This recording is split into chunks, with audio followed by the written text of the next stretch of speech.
balanda pululu babela pulu pulu bakoma ko pupola Voilà. donc bimananga na bimana groupe sai Eza na ba artiste mususu bazokota nzonzing surtout mingi kapona ozoba mabala poto. bon au moni ce qui est vrai les deux ans batu mususu bakoti boulot yo ya théâtre baye yango par intérêt moko boye comprendre wana pena eza vrai Ba producteur mutu ba oblige kabino ba artiste comédien ou bien ba comédienne wana ba lataka batika banzoto polele ou bien kara et ça selon éducation mutu c'est l'éducation mutu kasi on tolo bilaka likamba oteka mat mutu musu azobuleka kino ndenga ye wana ye ojouer kutu mbangu ka po emsu ba bise kino zanu kana des rôles mais amuni on kaka faux et puis na valise aina valise donc comment on appelle ça makambo na bino tu apoto ba mona oui Congo Promo TV, votre chaîne multimédia sur YouTube. Restez branchés. Et voilà, chers amis, bonjour. Bana Poto, Bana Monde entier. Déjà, c'est votre émission qui commence avec moi, Betty Massengou, votre présentatrice, bien sûr, préférée. Je suis là et déjà, je suis très heureuse de vous présenter cette émission. Déjà, merci beaucoup pour la confiance que vous me faites. Et déjà, merci beaucoup à notre boss, l'ingénieur Rafongindu, depuis les États-Unis. Bonjour à vous. Et merci surtout pour cette émission. Et merci à Papa Dave. Salutations à vous et coup de chapeau à vous, Papa Dave, pour les images. Coup de chapeau à celui qu'on appelle Timothée Piana Serge. Bonjour à vous, Timothée Piana Serge. Et Christian Bouy aussi, je pense à toi. Christian Bouy, dans le Barabazara, mi balé awa na ista na biso akil bana poto ba étudiant ya ista Christian Bouy et Timothée Piana Serge. En tout cas, des gros coucou à vous, je vous aime beaucoup. Et déjà, News de Kin, comme vous le savez très bien, News de Kin, c'est une émission qui reçoit pour vous, rien que pour votre plaisir, les artistes musiciens, les artistes comédiens. Et déjà aujourd'hui, Bana Poto, Bana Monde entier, Bana Congo Promo TV, Bana émission News de Kin, Neboebi News de Kin, elle est toujours à www.congopromotv.net.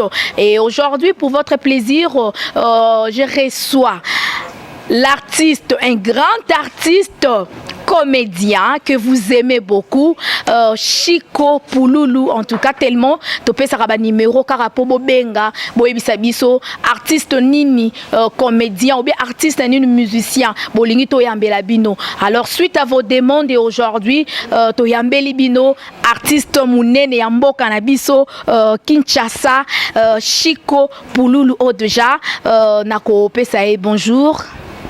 Bonjour Masengo Betty. Voilà, bonne santé. Ouais, santé bien, Nangolo Nzambe, ça va, ça marche. Voilà, en tout cas, ça marche, ça se voit toujours à l'œil nu. Rien à dire, Bana Poto, que Chico Aza très bien. Et en tout cas, merci d'abord na invitation à Bisso, na ndengo répondre yango. Et avant tout, banana une émission à Bisso, comme d'habitude, pour émission avant tout côté na ben, to tiki la rana bino temps, bo pesa, ba salutation, soit message, on a ba fan na yo, bazolanda yo partout dans le monde entier. Oyo, ba sepela na yo na ndengo jouaka, peut-être aux alilo baroye bisa bango avant tout banda émission na Bisso. Ouais, bana monde entier, bande nyonso bazolanda nga na moment oyo na lingi bino trop. Donc né na lobé toujours que non otikala ko décevoir bino te que tant qu'artiste déjà bo confirmer artiste na bino bondima, donc nazala toujours de cœur na bino dans monde entier, ton na bi monde entier globe mobimba. Donc tout a zappé tant akutani maman na Congo Promo. Voilà, donc akutani na message yo. Que la paix du Seigneur soit avec vous. Netolo mikolo. Donc qui mène en Zambie kat na bino.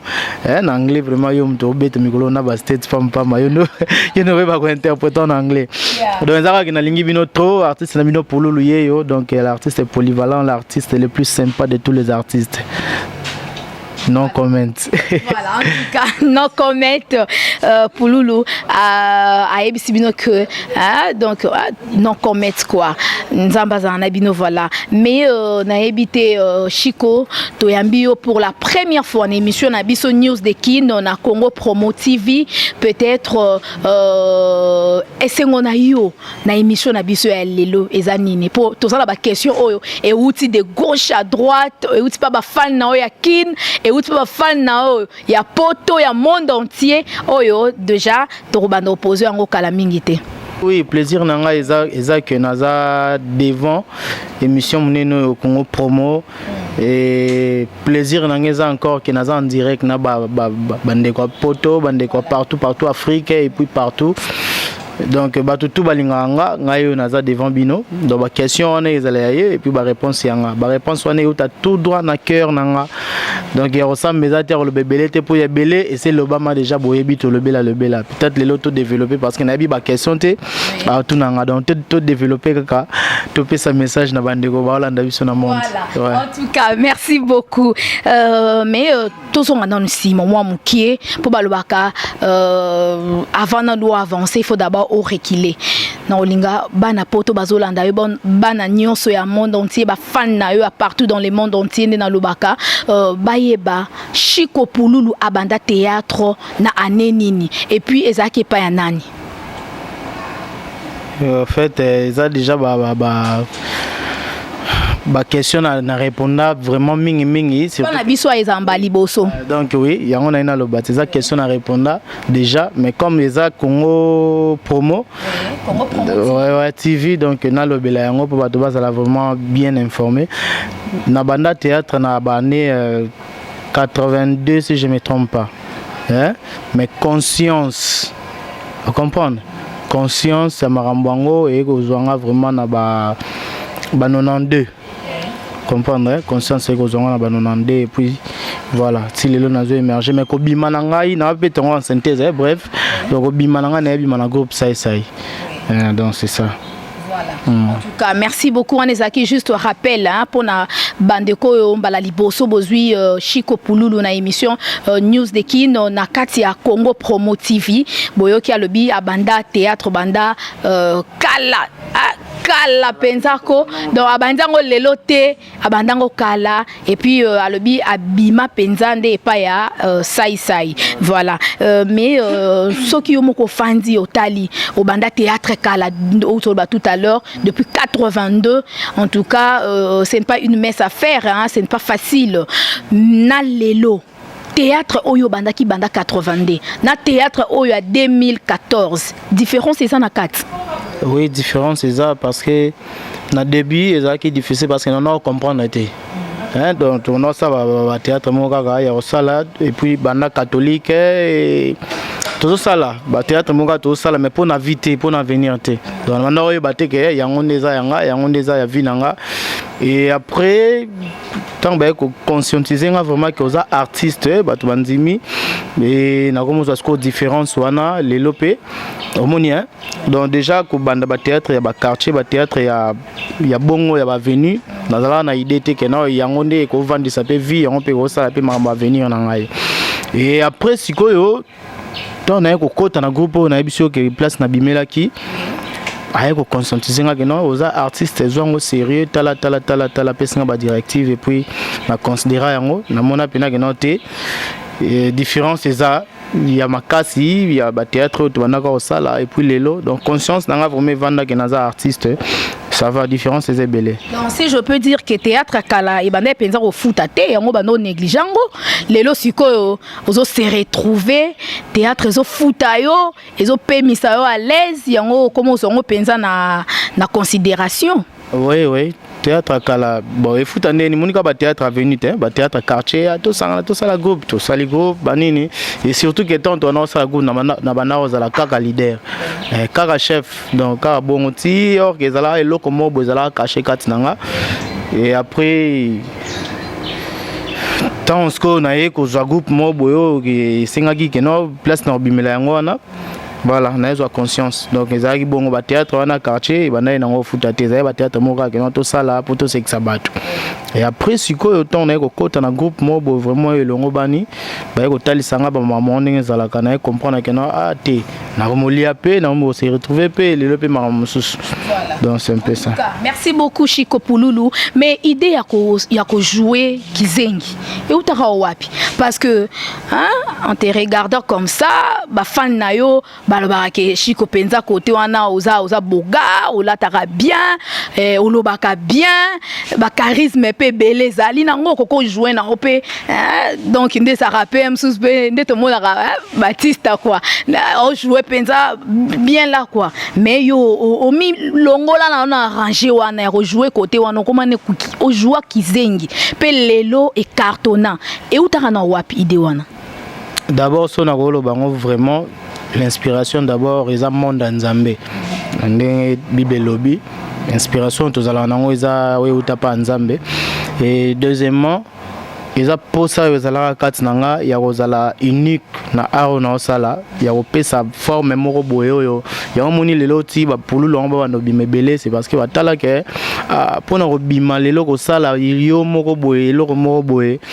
D'abord faut que c'est marqué nano comprendre que ça la moi babenga ngoni que ça la moi identité na moko boye voilà merci comprendre na bula pena na fanda na habiter nazwana nous bateau ba bengaka ba personne avec handicap ba invalide comme dit le monde na zuika kana bifona na incarner bango na tsa bango sur scène na mettre bango siko na kata scène total eloko epesa et nazwaki na ko jouer siko personne avec handicap ti bato ba sepeli ti et kenda petit kala donc ezalaki bongo ngapi na posa na ngezalaki d'abord premièrement ya ko défendre ya monti ba mo benga pululu monstre d'art yoza monstre d'art donc on appelle ce que tu fila grand chanteur pe ya mboko yo yemo tiabwaki que non pululu les monstres du théâtre.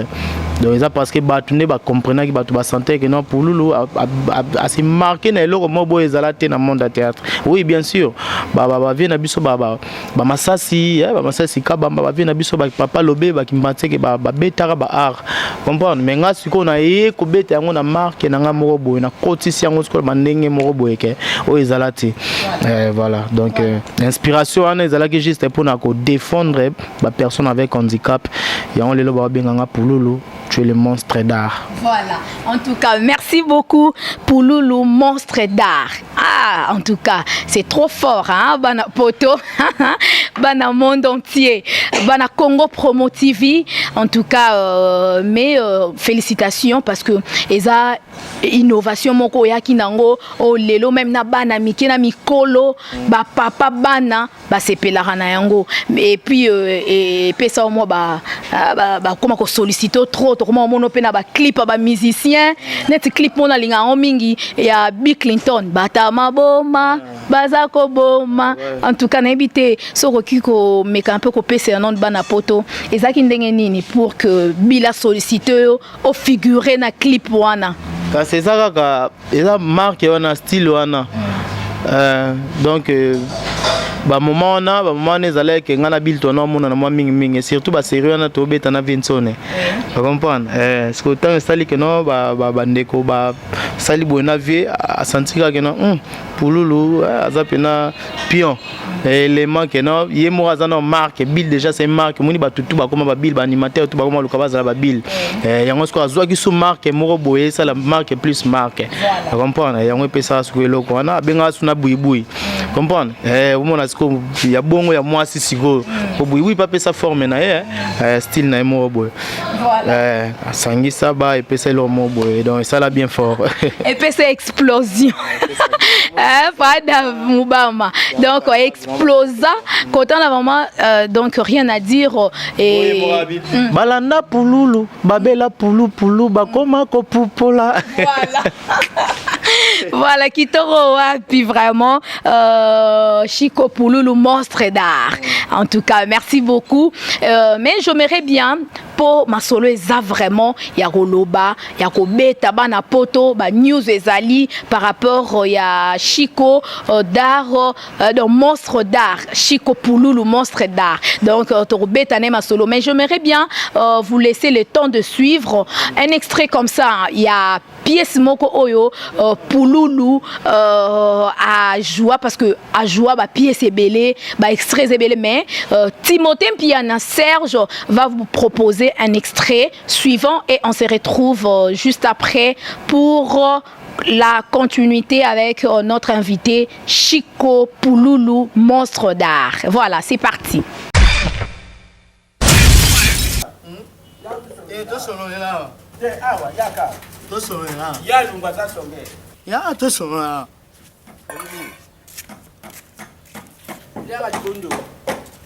Bondo nangai ngai wana mwasi mubimba alikikaka kulambila ngai na lubana ye ngai na bana mibali izalaka bien nane na posa ya mboa mbongo ni na pesa wasano ya na ndido etie mais iza itika liloko te itika li zero eti a zero na ne oh na libie sa yango Pululu zala mayele sa yango oyo 1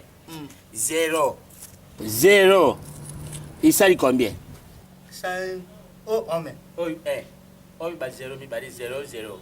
Et là, vas-y, on va. Ça. Bon, tu bon mi 0, 10 jours. Oh, je dois qui dit bosso. Combien tu gagnes? Oh. 0. Ah, n'est-ce pas un bon note? N'est-ce pas un bon note? Déjà, on a passé. Bon, tu as combien 100? Ou tu dis, que je dis. Ah, bon, tu as dit sous. C'est la calcul bien, tout est dans la calcul. C'est mon aussi. La lubi tout est. On a, ah oh. Oui, il calcul tiens. Dans les années bon on a eu. Kenda na. Oza no kuna ngai tu bon mala pona. Pesa mo. Il y a des calculs tiens. Ça veut dire on a la joie et na ninga pardon. Bonjour. Ah bonjour na ni base. Na lubi base. Ah. Aza mwana kasi nanga tuza kusala discussion ya calcul. Ah mwana kasi no kena kotala mingi. Tu lubi 100. Si là. I never $100 par calcul inde. La lubi awa tuza na 100. 100. Bon, so que tu barre 10 jours. Combien tu gagnes? 0. Ah kasi. Bon papa, au juste c'est un problème ni. Après ça, on est bon là. Oh, je vois, alors maintenant, on est dans un indien là. Non, papa, vous expliquez très bien. L'autre est petit copine. Moi la casino do neve. Non,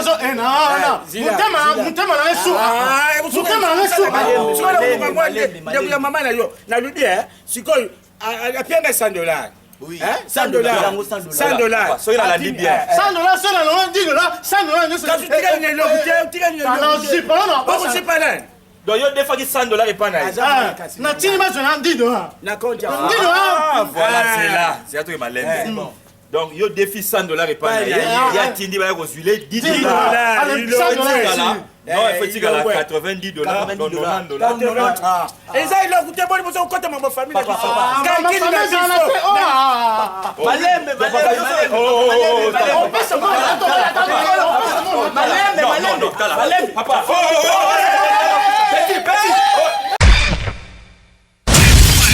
Et voilà, merci beaucoup à Timothée Mpiana Serge Nakataïsta quoi.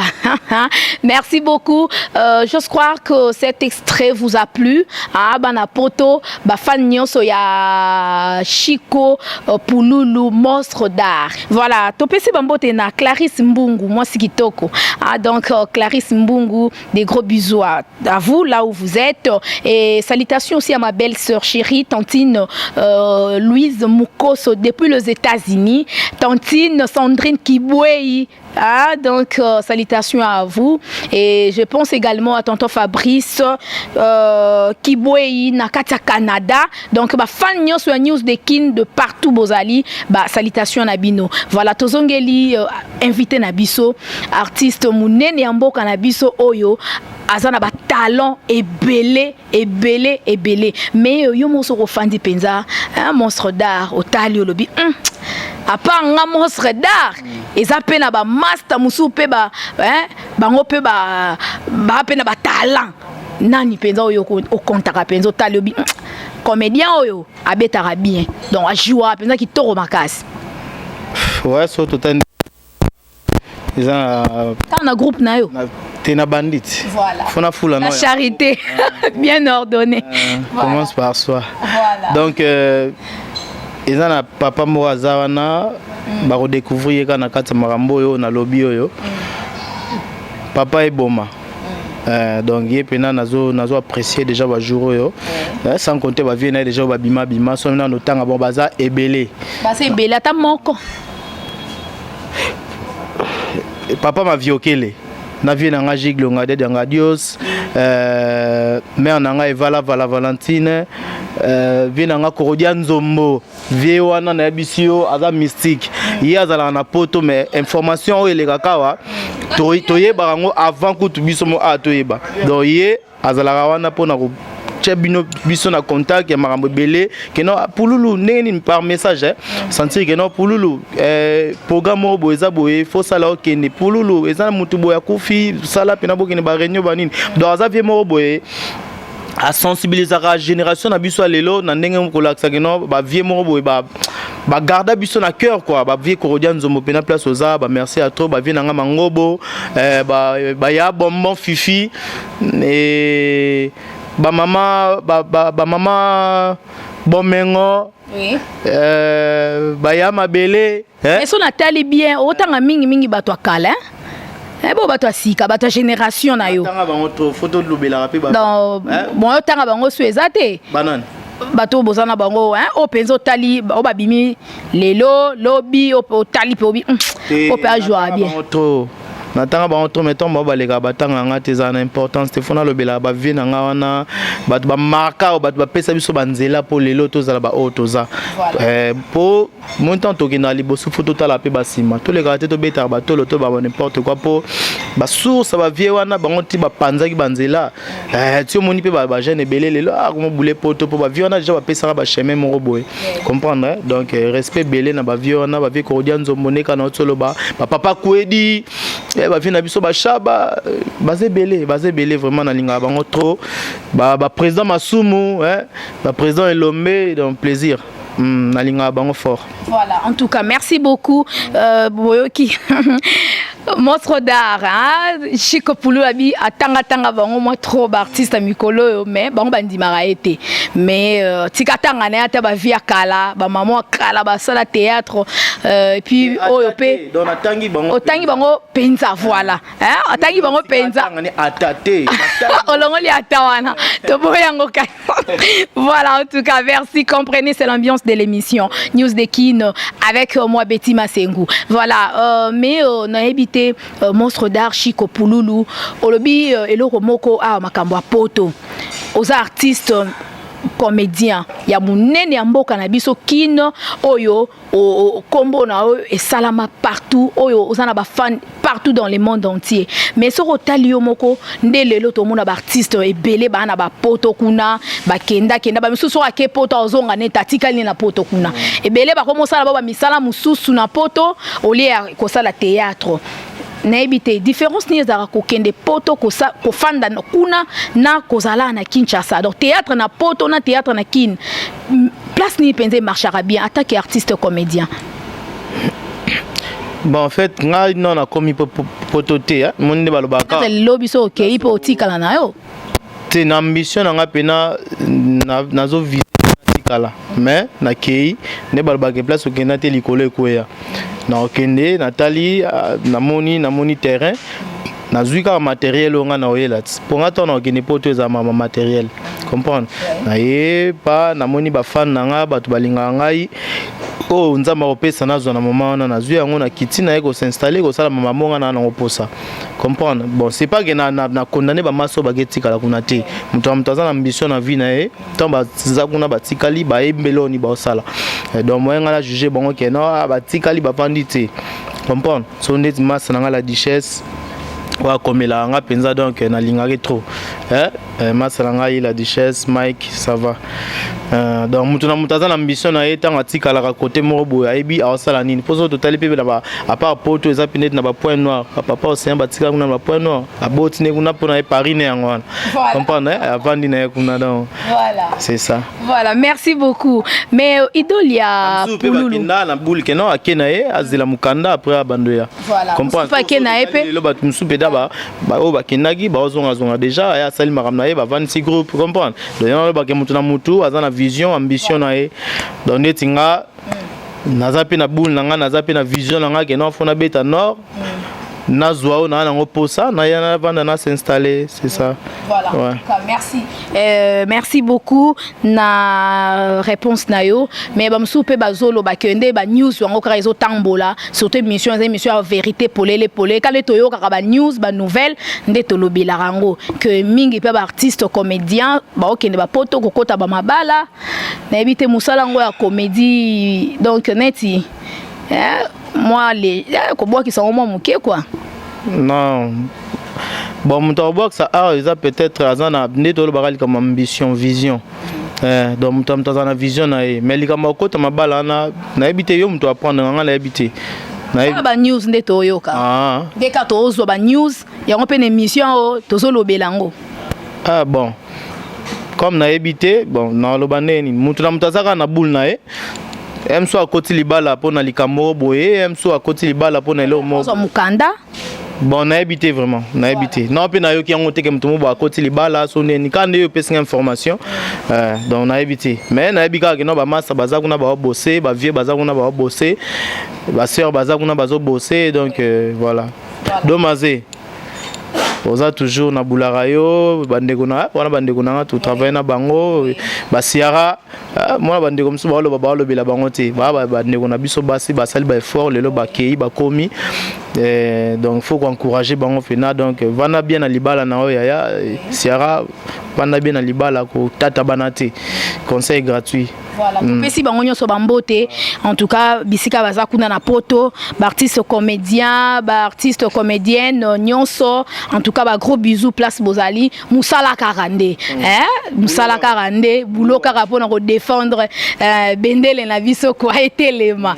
musala comédie ça nga bien ti et ça que non ba artiste pena ba fongoli nzela na poso otali lelo nzela ya poto normal nzamba fongoli pena mutema na ye pona ba artiste comédien o bana c'est kabiso ke na bango bakendaka te nzela se fongwama ba ya ba ke ba poto angola e fongwama ba po visa ngolé za ki pose wango pena donc na habité mais lelo pena nzamba sala grâce banzela ne fongwami donc ça kokumisaka nzambe koloba ke no nzambe merci donc c'est un peu ça quoi. Merci beaucoup mais idole ya Pululu Chico monstre d'art hein na kati ya théâtre penza na habité zaranani muto penza pesa au goût oyo osala théâtre basé belé basé belé nena loba yango ba vina nga ba masaska bamba bazali ba vie ki mateke bazali ba vie ngadia dia ngadios baza ba ya bonbon fifi basé belé vina nga ngadia dia ngadios pena donc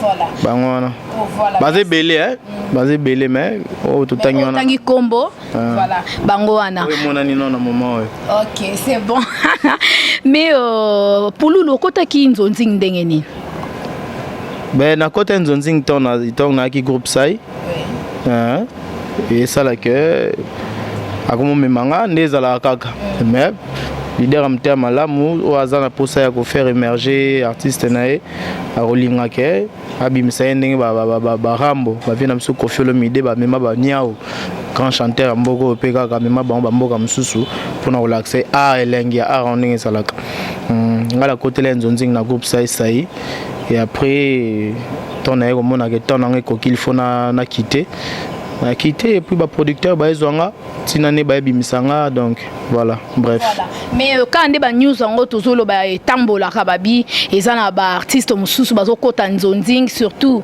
mingi kapona ozoba mabala poto mingi pe ba mabala ngo pezo simbate ba divorce pezo salema na ebité attend que un grand artiste comédien et puis au pesi mingi na nzonzing pezo continuer ko pesa na nzonzing o ezali musala oyo yebi okokolo bani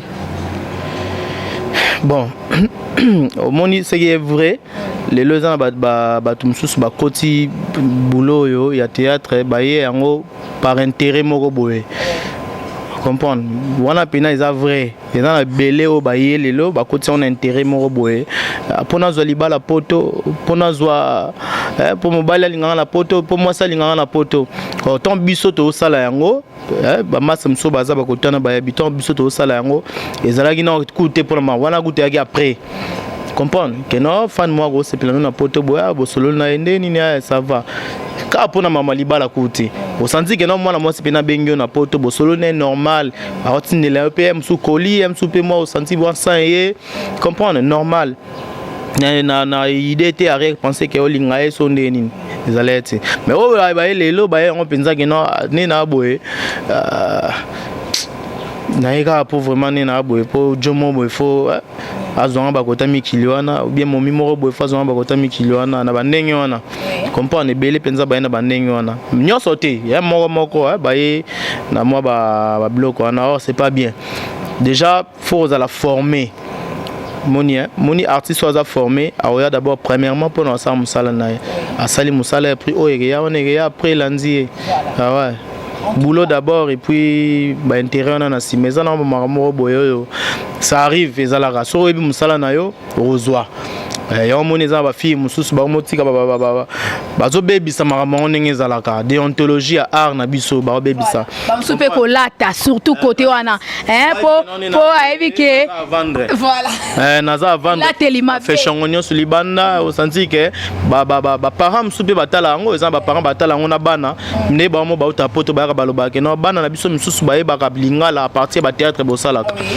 donc tala siko ke no papa na maman ba vandi na bana bazotala bamona ke no fimo penza boye fashion nyos libanda string et mati likolo tatouage ya munene donc déontologie zobeba po nini bazoya ko milax na ndenge me boye so tali pe ba belé ba yo kansi ba meta ndenge zana est-ce qu'il y a tika ba face libanda bien sala ba ndenge mo boye non ya oso mona na lo ba ke no ba nego ba yende ba ko bebisa parce que na profiter pe na pesa meta mbote en tout cas des gros bisous à vous meta yepena la kisa ki auta ina po ngapa na tanga na ina ngala animation culturelle meta pe koto autanga vraiment en tout cas coup de chapeau à vous meta azalaki na idée wana te yazo sala boulot na e voilà ya moni ke non baza ba fimo boyo ba respectaki bango et puis lelo azui couloir na e azui biaye normal na ndenga normal comprendre c'est pas que non ba fille bazoya lelo azui tala sokia wa tala crayon tia wa donc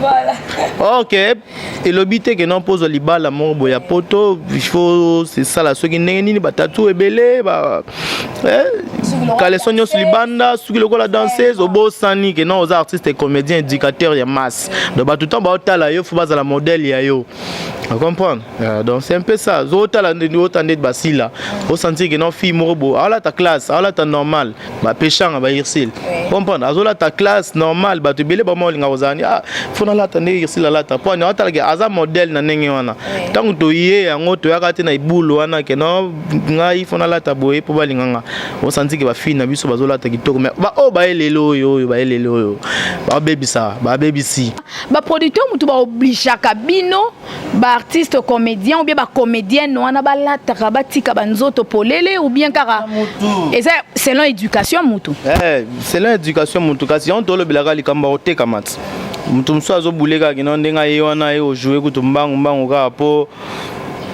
emsu ba bise kino zanu kana des rôles mais amuni on kaka faux et puis na valise aina valise donc comment on appelle ça makam na bino tu poto ba mona oui ndeti biso ba pululu nga boy ngana nga pululu donc to mo ba tata bana na valise bilamba nga na mo likuba na nga ke ozandike na zango no ba changer te tu comprends biso ozandeti ba héros dans l'ombre donc on a fait cette image mususu mais na nga Playboy, Noko, ça va. En tout cas, merci beaucoup. Voilà, poto. Donc, merci, ingénieur Rafungino depuis les États-Unis, notre boss. Merci beaucoup à vous. Numéro, toujours, il y a artiste Mounene Mboka Nabiso Obo Sepelarana et Pouloulou. Et ça, 00 243 81 54 52 249. Je reprends pour la meilleure audition. 00 243. On les a code Nabiso Akina au T81 54 52 249. Dans ce Robengi, Borozoye Moko, Pouloulou Borobeta Masolo, on en a besoin. Il y a qu'à produire surtout ba pièce nayo akitoko toso laksabino ba pièce musu ba gag musu ezali donc Bobengi car na numéro ana Borobeta Masolo kitoko na elengi. Voilà, mais Pouloulou tozongeli yo toujours na émission la news de Kino, ba fan bazolando de partout, bana poto bana Angola, bana monde entier, bana Congo Promo TV. En tout cas, aux gens ba fan ebele, o ba apprécier musala na yo, o vraiment ba sepelara ndenge vraiment au pesara bango le meilleur de toi. Oh vraiment ils en a kata makila voilà. Mais ba relation pour nous les andengeni. Pour ba bibino ba artiste comédien vraiment boyo kalinete ezalaka te. Au mon artiste mo pour nous voilà la sarani. Ba charisme belé pe ananini. Ba relation na bino ezalani pour jalousie pe kota na kati ya monde na bino théâtre ko boake na ba maladie ba mbasu na kati. Ba maladie empese na kati en tout cas ezelo komoko ngana déplora kayango. Pouloulou aux en a relation à bien d'abandonner au théâtre. Ouais, on a vraiment notre le bel au mot bois, Babenganga, les monstres d'art, l'artiste le plus sympa de tous les artistes et comédiens. Pourquoi? Ni rancune, tu comprends? Donc sans problème, les arabes na batu mususo baluka ndeti ka baya ko pakula mutu bosoto ko pakula mutu n'importe quoi. Il y a kubeta li solo mabe na kombo ya muninga. Alors c'est pas bien. Donc na le bela déjà que les artistes to linga na ka na mtema moko na bulingwa nzambe ya solo to linga na ya solo. Ngapenda na nga problème te na artiste tout bango tout ba bazawana o ba otalanga na micho yo baebi. Donc le problème est à la rater sauf kaka toi batu yoko boule que non za na mabete ok muto lingelo bul na ndenge mo boy mais nga pena ko lukila mutu problème penza eza mboka na ngate Michael Adasa ebi mama na bébé kalate na pese mbote na Irlande Bibi Massivi ya Bibi Massivi o gabina na Irlande moi so alamba kuanga tumbi pena likayabu akalingi la mer pena de poisson girel ya Bibi Massivi alamba rasu tatumba tabana ndenga osanati na Irlande mamna lo bana asala kuanga na Irlande atumba tabana ndenga jeti Bibi Massivi ya na Michael Adasa Pemba Michael Adasa Pemba donc bientôt moi na PC bambote place azali batela libala no bien na mobali na yo donc bobo tamona kitoko talaka. Merci beaucoup. Voilà to PCP les chats ya nzambe quoi to PC bambote place azali en tout cas il y a Edith le fungula ya Edith Lufungula na kati ya Paris en tout cas bambote bele tozela kaka ndeka koloba au prometa ki Betima Sengu kaka ndeza la ramo bo western non ça la bien quoi bosani pété Juvency Luswama toujours na Paris donc na monete Lambert de Paris Olembi Juvency like sa force Juvency Luswama kando lobaki quoi et pas Betima Sengu tozela kaka voilà grand prêtre Nzambe a visa papa Edi Kilombo. Oui. Mutasala pena que non ba comédie belé ba matamata donc ye ya binanga Pouloulou il a un passeport donc na PC pena merci papa Edi Kilombo donc ndingo senga passeport na bi déjà que non bientôt Nzambe a visa papa Edi Kilombo et na PC Australie ngai papa don ndaka shati na Australie na peso bambota trouver na porta au kaka mais western na mikolo na kende TV. Voilà, merci beaucoup. Mais programme na wezandengeni programme ya Pouloulou a lobi déjà otangeli biso mutapesa rabino visa na bozani pete Nzambe ya visa siko ya Angola papa Papa Kinalo, Nzambe a visa d'Angola, Angola solo. La PC Bambota, Bana Angola nyonso, staff Nangai, donc Narcisse Mukonza Mukonza communication à Sapu, Nangola, na PC Mbote, na PC Mbote. On dit que le temps au boire à Bango nyonso, nouvelle ya Pouloulou les Andengeni, programme na yo, parce que Tozana nous na 2014, surtout na Dobi na nous y a année, programme les Andengeni, est-ce que ba production ezali, pièce na yo, oyo, toto l'accès extrait, et puis ba gag na yo, les Andengeni programme na yo. Donc on a sali un temps que na banda retourner té sur Babylog à Libanda, y on a lobby que oh azan a besoin de distribuer blog ya Pouloulou, donc je suis là. Babylog on a tourné, on a caméra professionnelle, il y a D5, il y a le cinéma, il y a Lelo. On a tourné, on a des personnages mopé à bien et bah site quand même il y a bien. Et puis programme nangeza nazo banda, donc avant Babylog on a et non ceux qui Babylog on a bimi na osala ba produit ba spectacle intercommunal pour la visibilité ya Jeka nangezali et puis nazala moi déplacement na groupe pour na Boma, Mwanda, Soyo et puis Kabinda.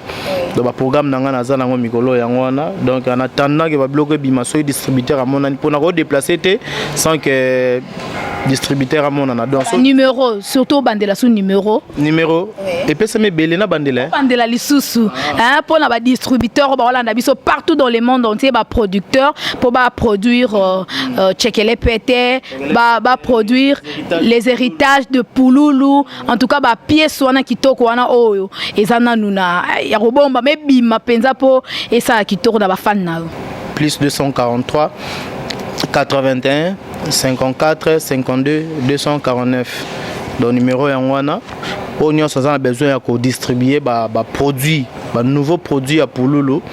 Donc il faut pas hésiter, n'hésitez pas, numéro yangwana benga to solo la kitoko pour on a besoin de produits bima et ça la sou bien et kota pour boulot yangwana boulot nanga yangwana art nanga yangwana na futi la bana minerval wana na futa randa kuna yango donc ba o nyos bolinga Pouloulou ba produit yangwana et bobenga ngai o azana besoin de distribuer ba bilo nanga je suis là. Et c'est pas seulement le théâtre hein? Oui. Ah. Le rompé na okamwate na ebité Pouloulou ngo mema arango wapi. Yo kara théâtre, yo pe lisusu kara musicien. Na ebité ezanini ka. Bon en fait ngai naza artiste. D'abord avant que tu vas théâtre déjà tu aimes déjà dans ma chorale, dans ma orchestre chrétien, ba blo mo bongo. Donc na lingaki vraiment tena natika aro libondi kadonza mapesanga. Moni on a boulaki que non na sala pe quelque chose na la qui sana batu que non à part théâtre na gros sala pe lika machin. Eza nouveauté tout le monde a vu na biso à l'époque ba vu na biso ba danga ba sala yango ba sala ba comédie musicale masalanga mutalika su asali yango et vinanga ngadia danga deux skutu n'en parlons plus ba bimisa ba Al Pacino ozomona ba vilanga mangwa undengi wane ba beta yango et pourquoi pas moi na linga ka na fongola pe deuxième page ya relax pe batu que non on a artiste pas seulement dans les théâtres mais na go s'appelle le romo boepé pour na sepel sabango. Merci beaucoup. Nous sommes arrivés à la fin déjà de notre émission Chico Pouloulou monstre d'art tokomina suka ya émission na biso ya lelo na éviter peut-être aux un message ya ko adresser na ba fan na yo o ba réclama ki yo en tout cas na émission na biso news de Kino o royebisa bango nini et puis sur aussi message na yo de totike le temps pesa ba salutation na yo message na pesa na batu nyonso balinganga je crois que na bunga bino to bungana botala ka ba les passés ba souvenir ya Pouloulou et heureusement que nzamba bateli biso toza encore en vie ndenge bozomonanga na pesa bino message direct na biboza la désuité na otikala pe jamais ko décevoir bino ne ba lo bakena atiki théâtre comme na musique même pas donc nazana bino toujours ya mona linga ki ba biloko na ngai ya musique avant bima distributeur mo ya bien soka monani a distribuer ba théâtre na sali sika et puis to beti solandole donc na linga vraiment bongo donc ba négonion so ya poto partout boza Afrique et partout ba biloko bien zali nazaka o nazala na changer te na tikala pe kozala te oyo balobaka na otikala pe que vous allez tendenge balobaka ba beta ba masolo mabe ba n'importe quoi donc nazaka ya bino nazaka bien nazaka normal moi na nzambe ya osambeza te lo belezalité donc na sepeli makasi toza toujours à cœur. Voilà. Bientôt phare à phare. Voilà, merci. Alors salutations na yo, na ba fan na yo, ba ebayo. Ouais, donc big salutation pa ya Edo Muzamba et Dona Monique na Luanda, Lix Lusembo, grand prêtre mère Maman Bota Chikol Pouloulou, le monstre d'art. Ma peso Bambota trop, Maman Henriette. Donc Nzamba batela bisiko zali na pesi mbote na Gisèle na pesi mbote na Charlie Lumière de Baforme. Étoile Charlie Lumière de Baforme. Petite sœur propre. Na pesi mbote na Rabi Koda, na pesi mbote na Nono Guylaine Oya Londres, Jacob, Christine, Louis, Maman Christine ya Papa Nono. Na lingi binotro na pesi mbote na salon Franck Lemaire place espace na biso toza donc na kati toza na siège nanga donc on a répété na salon Franck ya Kitambo place toza awa salon Franck Lemaire na bobosa na te Dido Eyoda l'ami de Chico Pouloulou le monstre d'art na pesi bambota trop na pesi mbote na staff nyonso na petit nanga fa na kati ya salon Franck Lemaire na bobosa na te na pesi mbote na Nia ou le chat un grand chanteur du moment na pesi mbote na batu nyonso balinga nga Pouloulou naza na bino donc bo comprendre ka mabanga mso ekima na mutu Baby Bakemba Playboy donc futur mikiliste ndé na loba toujours et na pesi mbote na Dona Monica Dona oui ba jour on ba série wana ma Monique na Luanda et na pesi mbote na Naomi Kalema des yeux aux lentilles naturelles Naomi Kalema na bobosa note et na pesi mbote na staff mobimba tudi vava na pesi mbote na staff na mobimba ya Belgique ba staff na pena Belgique no mo boyebi place boza staff a Pouloulou les staff vont soutenir pour le Mikolo na Belgique ne bolobé toujours que botika ngate comme na zongi na katsaje donc na zana bino toujours je vous porte à cœur staff na Belgique bozé belé donc moi na tanga ba kombonio sezate et na bo santé staff na oya Allemagne lisusu ne bobenga Mikolo yo depuis ka ba tawanda ndi to solo la Mikolo masala nga la kata pana manaozi la koli wana ndeka to beti Merci beaucoup. Merci beaucoup. Merci en tout cas na Chico Pouloulou, monstre d'art, un grand artiste comédien, un grand artiste musicien aussi. Hein? Voilà. Merci beaucoup d'avoir répondu à notre invitation. Oui, rapidement. Parce que Mamadou Arisho ya Bibi Chamala, le big boss. Mamadou Arisho ya Bibi Chamala. Donc, bienvenue na Kataje, na Kata Marambon.